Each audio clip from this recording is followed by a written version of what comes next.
We've got an eventful Sunday Night Football matchup coming up here this week in Week 4 as Patrick Mahomes and the Kansas City Chiefs fly into New York to play Zach Wilson and the New York Jets. And it's kind of like living deja vu where you're starting to like last year where Broncos had all these primetime games, and you're like, man, the hype around this in the preseason was very exciting. And now, and so you even have Joe Namath coming out of the woodworks and saying they need to get rid of the quarterback. There's all this internal stuff that's going on right now. And I'll say right now, I don't know what's going to be more annoying, the potential defense or everything going around and how much they talk about Zach Wilson, or the amount of times we see Taylor Swift if she's in the attendance of the game. It's like, I don't know what's going to be more annoying. It's like I'll watch Sunday Night Football probably to a point until it's like 21-0 at the end of the first quarter. But it might not be that bad. It could, because we'll get into the Jets. The Jets defense could maybe stop Patrick Mahomes and everything, or slow him down a little bit to give him a shot. We'll see. But it's just definitely a buzzkill of a kind of game, and it reminds me a lot of last year. Yeah, that for me, this game is like the Jets. I are slowly quitting on themselves just because Aaron Rodgers is hurt. Like, there's a very good chance that they would be 3-0 probably right now. They definitely would have beat the Patriots. Yeah, I would say that. Cowboys, I think, would be up in the air, but they definitely would beat the Patriots. No offense. But no. I definitely think they would have. And so the one thing that is like kind of the saving grace behind all of this is like this Jets offensive line is not good. Like they are horrible. Even if Aaron Rodgers was in, this offensive line would still be horrible. That's what, and that's to defend Zach Wilson a little bit. I mean, he's not a starting NFL QB at all. I do think that change of scenery would. I'd be curious to see what would happen. I don't think he's an NFL quarterback. I don't think he's a backup. He can't make simple routines. Routine plays. Sorry, I would love. It's kind of similar, I think, conversation and debate around Justin Fields a little bit, and but to your point, though, building on that, is this offensive line is atrocious. It is awful, and I don't know how far they could go. And this is one of the things too, is like maybe if they like a tank for Joe Alt, if they get a top 5 pick or something like that, and rebuild this offensive line. Because even when Rodgers does come back next year, if he does, he is going to come back, or he's going to try. We'll have to see if it's the Aaron Rodgers that we think of, which I think they can with modern medicine now. Yeah, and it's a tear, not a rupture, which is good. Yeah. Way to be optimistic, but I like it. No, but okay. No. If they can dress the offensive line in the offseason, because it's so disappointing because its defense is so good, and it's actually going to be a great defensive game overall because Kansas City's defense is, I think, well above average now, and they have a lot of experience for a very young group. That's what I was going to say. They're young but not inexperienced, and I think we really saw that last week. I mean, they were dropping into zones and giving a good mix of coverages to Justin Fields that he frankly just. Like he threw an interception. I know there was some drop passes and stuff, and you're not going to completely shut down a team, but like, they did a really good job on the defensive side of the ball.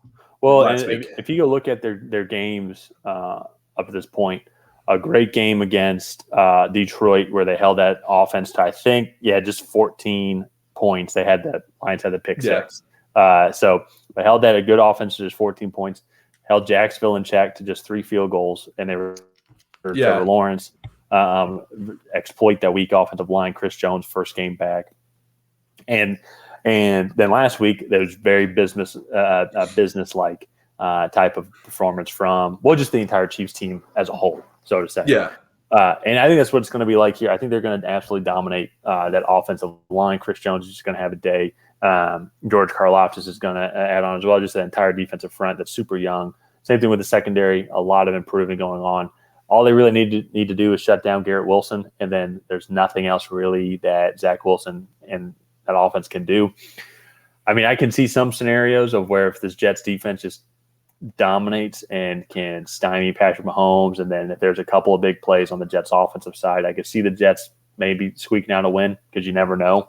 Yeah, but it's they'd have to play a week 1 type game where like they or Justin Fields or Josh Allen just gave them the ball 3 times and just like completely stalled drives like that. Like that's the type of game that would have to happen. But Patrick Mahomes doesn't make those types of mistakes. No. And we saw it last week too. And of course, it's against the Bears defense, as we know, but they did seem to start to find a rhythm, and it's just a receiver by committee type approach. I think Rashee Rice is starting to build into that a bigger role for sure. But in general, though, it's like, just whoever's open is going to get the ball. They're all going to have about 800 receiving yards on the year outside of Travis Kelce. And you got to figure out how to stop them. and you just can't, because that offense led by Mahomes and Andy Reid is just so great. Yeah.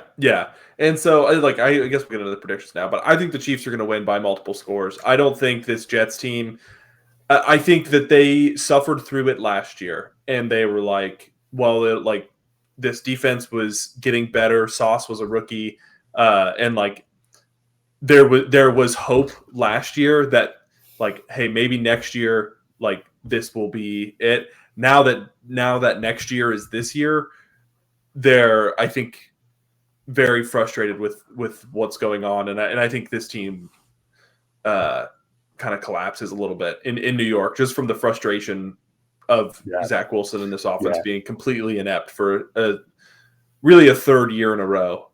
Yeah, well, and that's where I'm trying to think too, because I thought I saw they, so and the Jets did end up signing Trevor Siemian in free agency this week. I probably won't play this week. I mean, he's still going to be learning the playbook, but just to mix it up or something like that, because you're right. There's just some things it's just tough to see Zach Wilson. It's so interesting too, going back and looking at that draft class with so much hype that was coming out in that 2021. Trevor Lawrence was the obvious pick, and he's panning out perfectly fine. Just kind of exactly how we expected. We knew Mac Jones and just his overall intelligence and talent, like he would at minimum be a serviceable quarterback, which I think he is actually keep improving. I think he's had a great career so far. Wilson, Lance, and Justin Fields all could be out of a starting job. Well, Lance is already out of a starting job. And so is Wilson. Wilson could be out of the league potentially after the end of the season. I think he realistically will be. I don't know who would want. He has an attitude problem. Granted, that seems to be slightly fixed this year, but and like for me, he has been so bad. Tony Romo was actually kind of giving it to him a little hard during the Patriots game last week, but he was like, he's missing these routine throws on like these running backs, just running a simple like crossing route out of the backfield, like right across the face of the center. And he was like, as soon as that running back cuts, hit him with the ball. Like he's waiting way too long, and then he's allowing the linebacker to catch up to him, and it's just like it's a whole disaster. And that is like a routine check down play. That doesn't even include like driving the ball down the field or anything. So I'm really curious to see kind of what happens in this matchup with the Jets offense specifically, but definitely going with the Chiefs and on my pick. So let's go ahead and wrap this video up here. If you guys have not already, please go ahead and like and subscribe. Leave a comment down below on who you think is going to come out ahead in this matchup. So go ahead and write Kansas City Chiefs down there. And other than that, we will see you guys next time.